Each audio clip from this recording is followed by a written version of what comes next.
ही एक pizza store में delivery boy का काम शुरू किया है। बुल्ली सुबह 10 बजे से रात 10 बजे तक पिज्जा डिलीवर करता है। बुल्ली अपनी शिफ्ट का लास्ट पिज्जा डिलीवर करके जैसे ही स्टोर पहुंचा, बॉस ने बुल्ली को देखते ही डांटना शुरू कर दिया। बुल्ली, तुमने टाइम देखा है, पूरे आधे घंटा लेट हो तुम्हें पता होना चाहिए कि हमें टाइम पर पिज्जा डिलीवर करना होता है, वरना इस नुकसान के पैसे तुम्हें अपने पास से देने पड़ेंगे। पिछले आधे घंटे से ये पिज्जा यहाँ पड़ा हुआ है, जाओ इसे जल्दी डिलीवर करो।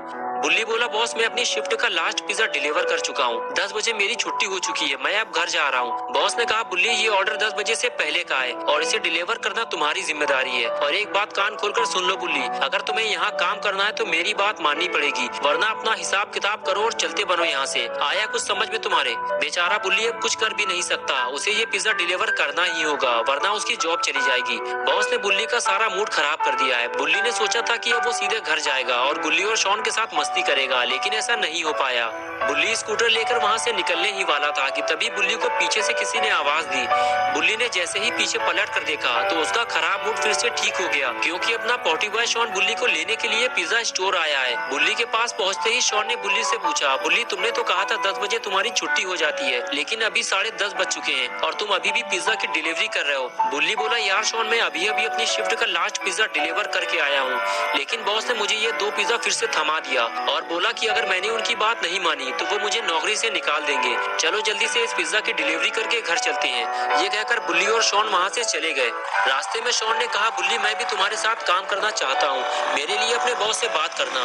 बुल्ली ने कहा, नहीं शॉन, मेरा बॉस बहुत ही खड़ूस आदमी है, मैं खुद ये जॉब छोड़ने की सोच रहा हूँ। शॉन ने कहा, ठीक है बुल्ली, अब तुम जहाँ भी काम करोगे मैं भी तुम्हारे साथ काम करूंगा। और इस तरह बातें करते हुए दोनों पुराने पुल के करीब पहुंचे। बुल्ली को उसी पुल के नीचे से जाना था, लेकिन तभी बुल्ली ने उस पुल के नीचे से आती हुई एक दर्द भरी आवाज सुनी और फौरन अपना स्कूटर रोक दिया। स्कूटर रुकते ही शॉन भी गाड़ी से नीचे उतर गया और बुल्ली से पूछने लगा, बुल्ली तुमने यहाँ स्कूटर क्यों रोक दिया? यहाँ आसपास तो कोई घर भी नहीं है, तो फिर तुम ये पिज्जा किसको देने वाले हो? बुल्ली ने कहा, शॉन लगता है तुमने वो दर्द भरी आवाज नहीं सुनी जो मैंने सुनी है, और वो पुल के नीचे से आ रही थी, मुझे जाकर देखना होगा। और उसके बाद बुल्ली ने अपना स्कूटर बंद किया और धीरे धीरे आगे बढ़ने लगा।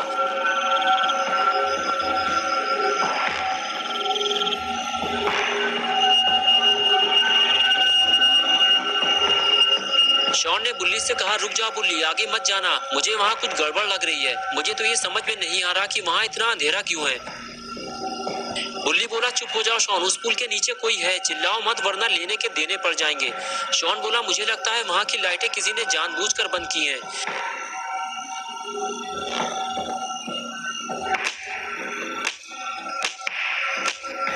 बुल्ली बोला, शॉन अगर तुम्हारे पास टॉर्च हो तो जल्दी निकालो, जल्दी। शॉन बोला, हाँ मेरे पास टॉर्च है, अभी निकालता हूँ। बुल्ली, ये रही टॉर्च, बताओ अब इसका क्या करना है? बुल्ली बोला, टॉर्च सामने मारो शॉन, वहाँ पे कोई खड़ा हुआ है। शॉन ने जैसे ही टॉर्च मारी दोनों के होश उड़ गए।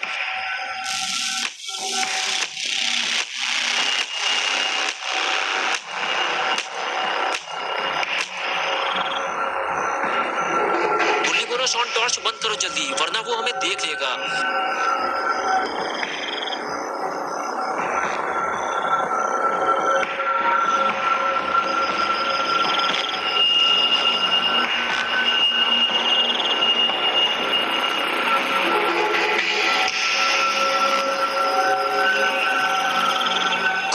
वहाँ से जाते ही बुल्ली ने शॉन से कहा, शॉन कूदो जल्दी और निकलो यहाँ से। एक एक करके दोनों नीचे कूदे और वहाँ से जाने लगे। दोनों को इस बात का डर था कि खूनी पिग कभी भी वापस आ सकता है, लेकिन तभी चलते चलते अचानक शॉन रुक गया और टॉर्च मार के कुछ देखने लगा।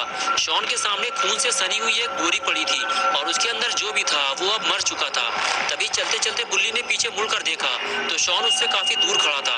बुल्ली बोला, शॉन वहाँ क्या कर रहे हो तुम? तुम्हारा दिमाग तो ठीक है ना? शॉन बोला, बुल्ली खूनी पिग ने किसी को बोरी में बंद करके मार दिया है, हमें जल्दी घर वापस चलना चाहिए।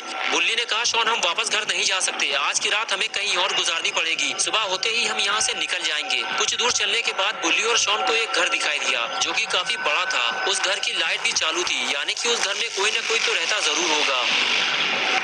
शॉन ने बुल्ली से कहा, बुल्ली हमारी जान बच सकती है अगर आज की रात हमें इस घर में रुकने का मौका मिल जाए तो। बुल्ली ने कहा, मुझे नहीं लगता कोई हमें जाने पहचाने बिना अपने घर में रात गुजारने देगा, हमारे आसपास कोई है शॉन, हमें ये काम जल्दी करना होगा। शॉन बोला, मुझे लगता है आज की रात हम दोनों मरने वाले हैं बुल्ली, हमारे पास खूनी पिग से लड़ने के लिए कोई हथियार भी नहीं है। और फिर दोनों बातें करते हुए घर के दरवाजे तक पहुंचे और दरवाजा पीटने लगे। काफी देर बाद भी जब किसी ने दरवाजा नहीं खोला तो बुल्ली ने शॉन से कहा, मुझे नहीं लगता शॉन को इतनी रात में हमारे लिए अपने घर का दरवाजा खोलेगा। हमें रात गुजारने के लिए कोई और जगह ढूंढनी होगी। लेकिन तभी अचानक से घर का दरवाजा खुलता है और वो आदमी जिसने दरवाजा खोला था बुल्ली और शॉन पे भड़कने लगता है। कौन हो तुम लोग और क्यों दरवाजा पीट पीट कर तोड़े डाल रहे हो? बुल्ली ने कहा, माफ कीजिएगा सर, हम आपको परेशान नहीं करना चाहते थे, लेकिन हमारी जान को खतरा है। मेरा नाम बुल्ली है और मैं एक डिलीवरी बॉय हूँ।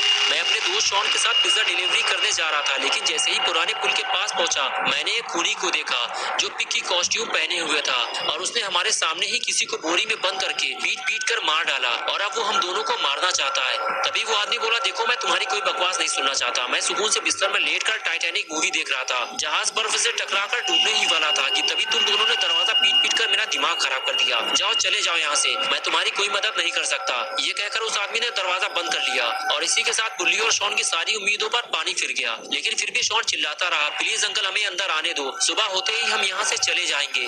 बुल्ली ने कहा, रहने दो शॉन, मत चिल्लाओ, हमें छुपने की कोई और जगह ढूंढनी होगी। और उसके बाद दोनों छुपने की नई जगह ढूंढने चल दिए।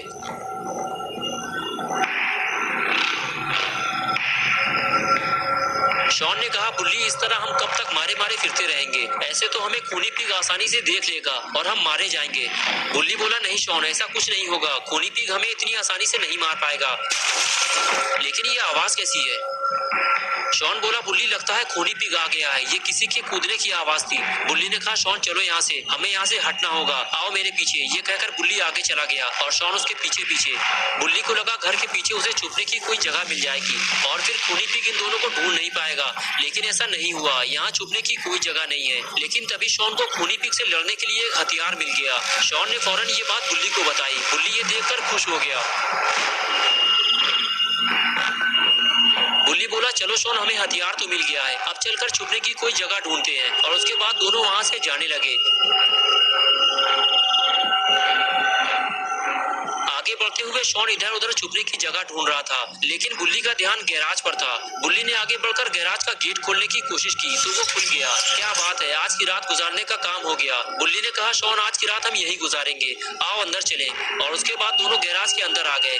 बुल्ली ने जल्दी से गेट बंद किया और दोनों सुकून से बैठकर बातें करने लगे।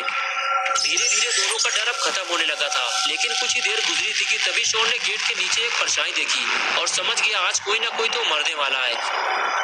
दोस्तों, क्या होगा बुल्ली और शॉन का? क्या ये दोनों जिंदा अपने घर वापस जा पाएंगे या फिर आज की रात ये दोनों गैराज के अंदर ही मार दिए जाएंगे? ये सब हम देखेंगे पार्ट